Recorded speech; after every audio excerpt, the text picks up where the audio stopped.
You've heard the adage, money isn't everything. Some, however, may not have got the memo. Sheldon Neal, where are you going to go with this one? Well, we're headed to the streets, Lorna, and we're going to be going after that same adage, money to some isn't everything, but as you'll find out, to some, it's the only thing. So, quick question for you. What does the word prosperity mean to you? For me, the word prosperity means riches, happiness, and success. Well, to me personally, well, it'd be nice to be able to cover your bills, but also, be able to sleep at night and have people around you that you love. I find there's like a lot of different meanings to it. For me personally, I find following your own dreams kind of thing. Do what you want. There's a lot of things out there, so it's just you kind of have to figure out what you want to do and everything, so it's just kind of follow your dream. Thank you so much for the time. I know you have a wealth of wisdom, and I know you have the answer, so thanks again. What does the word prosperity, mean to you? Not much of a talker. And we're back here with our studio audience, and I'm actually here with, if you could just say our name. Laura. Laura, welcome to Context. Let me ask you a question. What is your definition of prosperity? Well, it could just mean human flourishing, but I often think that in some contexts it just means materialism and material success. So there's a lot of nuance to this definition, you would say. Mm-hmm. Very good. Thank you so much for sharing that. Appreciate that. Okay. All right. Well, we are here in a culture bound in the notion of get rich or die trying. The faith community is struggling with the idea of the prosperity gospel. What does it mean to brand the church with the notion that God desires to bless you? And for a perspective on that, we turn to Kate Bowler, a historian of divine well-being at Duke University. Her book, Blessed, documents the North American history of the prosperity gospel. And Father Terence Fay, a teacher at the Toronto School of Theology, a Jesuit priest, and he's part of an order that takes a vow of poverty. Welcome you both to Context. No, thank you.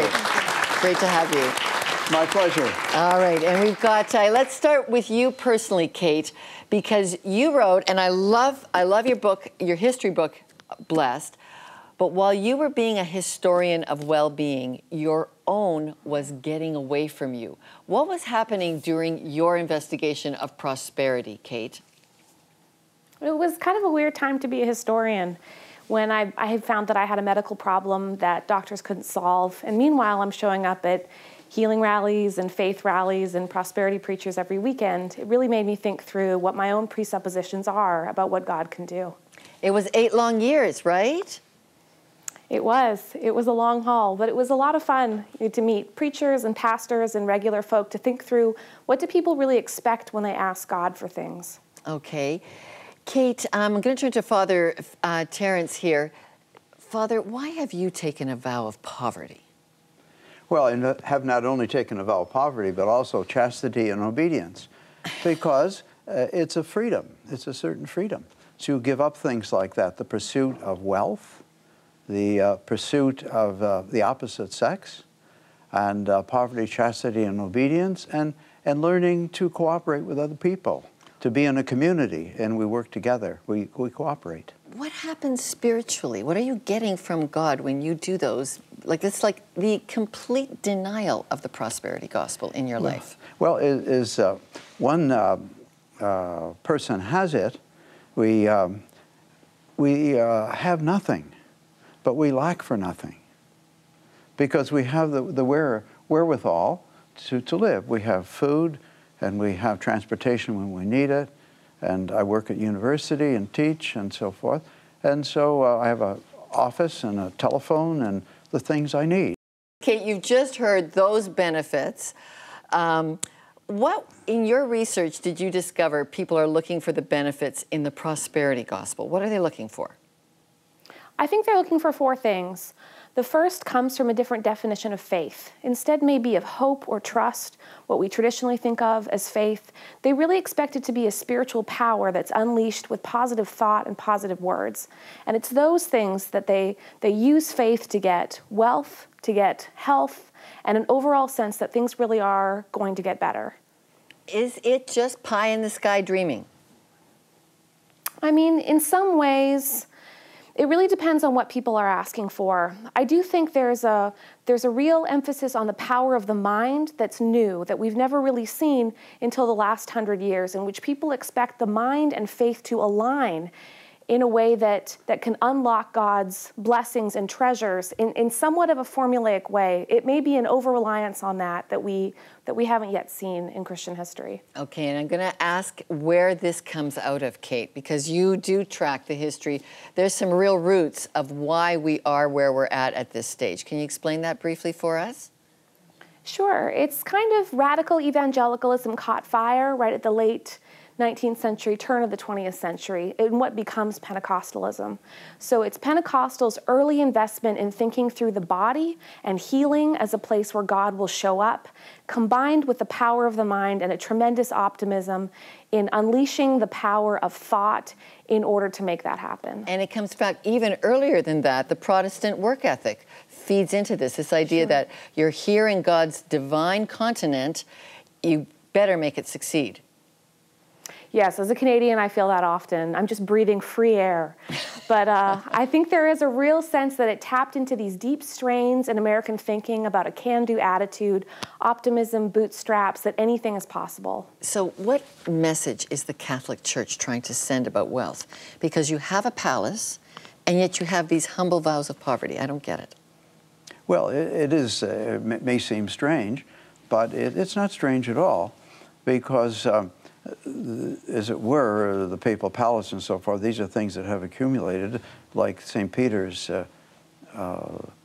Basilica, which is the most beautiful church in the world. It's overwhelming. When you go to Rome and you see St. Peter's and you say, oh my goodness, this is beautiful, this is enormous, this is terrific. And yet, well, people need, this is something for 1.2 million Catholics around the world. And so they all come there at some time or other. So it's a shared. It's a shared thing. It's not, nobody owns that. I mean, and even like for myself, I drove down in a car today, but it's not a car I own. It's just something we have in common. It's like zip cars or go-cars or something like that we share. Kate, you hear how Father Terence defines no need for the prosperity gospel. You saw quite a different need that people thought they needed out of this trend of faith. What was it? Well, it is kind of fascinating that it really does tap into those deep debates about whether the church and whether Jesus, in fact, was wealthy. So we do see a kind of ongoing friction in the Christian tradition between a more than enoughness, things that point to beauty, like you're pointing out with basilicas or other things, and some of the ideals that we see embodied in the early church, like martyrdom, suffering, lions. But I find that if you just ask, particularly people in a first world context, what do they want? They want their bills paid. They want a sense that there's going to be a little bit left at the end. They want family togetherness. They want emotional restoration.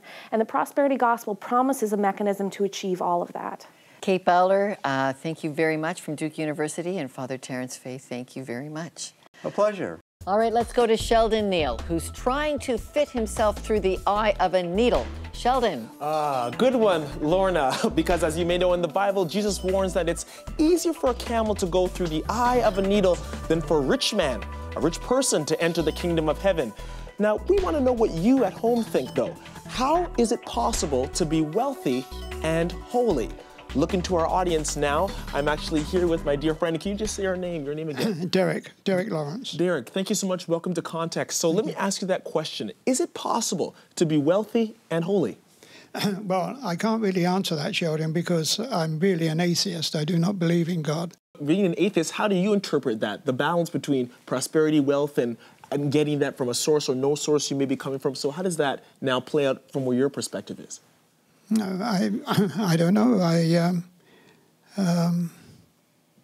can't answer that. I'm sorry. It must just be us Christians worried about the money stuff, perhaps. Maybe it is. So no worries on your end. Yeah, obviously everybody has worries. I've got a happy family and everything, and that's the thing that counts most for me. I view the Catholic Church especially, which is very strong in underdeveloped countries where there's a tremendous amount of poverty. And when you see these huge cathedrals with all the the gold and this, that, and the other, and people are, hardly have anything to eat, doesn't really do anything for me at all as regards religion. Very interesting. So you see there's a disconnect coming between those two things. Yes. Very interesting. Thank you so much. You're I really welcome. appreciate that. And we want to know what you think at home. As you can see, there's a variety of things to share. So send us an email, call us, or reach us by Twitter or Facebook. All right, coming up, we'll examine a whole new way to define prosperity. What does the word prosperity mean to you when you hear it? I'll start with you. Like making a wish and like trying to achieve it yourself. And what about you? When you hear the term prosperity, what comes to mind? I would say like success and like your drive towards it. Like to prosper to me would be like to succeed at your goal that you've been working towards.